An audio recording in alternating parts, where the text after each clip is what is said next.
Hey, this is Peter Martin, the Webdoc, and we are continuing our conversation about how to protect yourself from cybercrime and identity theft with Art Jackman, who is a prosecutor for the State's Attorney's Office. So today we're going to be talking a bit more about how to protect yourself from identity theft, but most importantly, the dangers of free Wi-Fi. So Art, let's talk a little bit about, it's a Saturday afternoon, you go down to Starbucks, and all of a sudden you bring your computer, you decide to log on to the Starbucks, and I'm not picking on Starbucks anybody, but everybody has free Wi-Fi. But you log on to their free Wi-Fi. Talk a little bit about why that's dangerous. It's dangerous because someone, a hacker, can see everything that you're doing on your computer. So everything that you're doing on your computer, a hacker can see, and they have full access to your computer, all your personal information.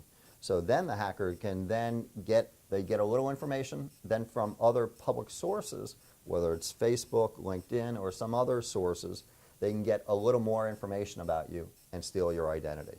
But that's a huge danger about going into these free Wi-Fi places, because someone who is a hacker can see all the information that you're using on your computer.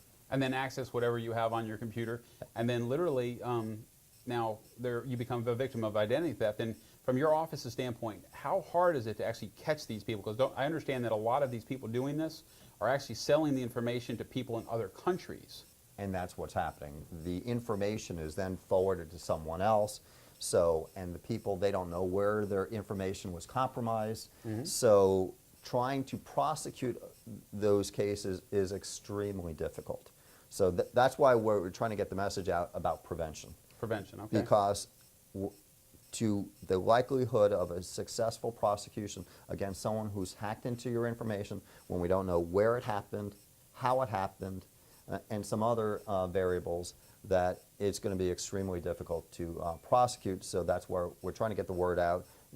Just be careful when you go into these free Wi-Fi locations, that your information is subject to being compromised. So basically, from your standpoint, one of the biggest things you can tell people, I think, would be that, number one, don't do anything financial related. Like, don't check your bank account, don't check your pay any bills. Probably that'd be a really dangerous thing to do online. And what about just shopping? Do you think shopping, where you're basically in there and people have access to your information and shopping carts, could be dangerous too? Absolutely, because what happens when you're shopping, when you check out of one of those websites, you're going to enter your credit card, right? Exactly. And then they're going to ask for your 3-digit code. So you have now just have the ability to have someone who's a hacker take that information and use it. Okay. Great. Well, Art, I really appreciate you coming to the studio, spending this time with us. I know how busy you are prosecuting criminals and going after the bad guys, and we appreciate that. But I really appreciate taking the time, because this is some great information we want to share with everybody to help protect you. And Art Jackman, I really appreciate you coming and taking the time to spend with us. Thanks, Peter. Thank you.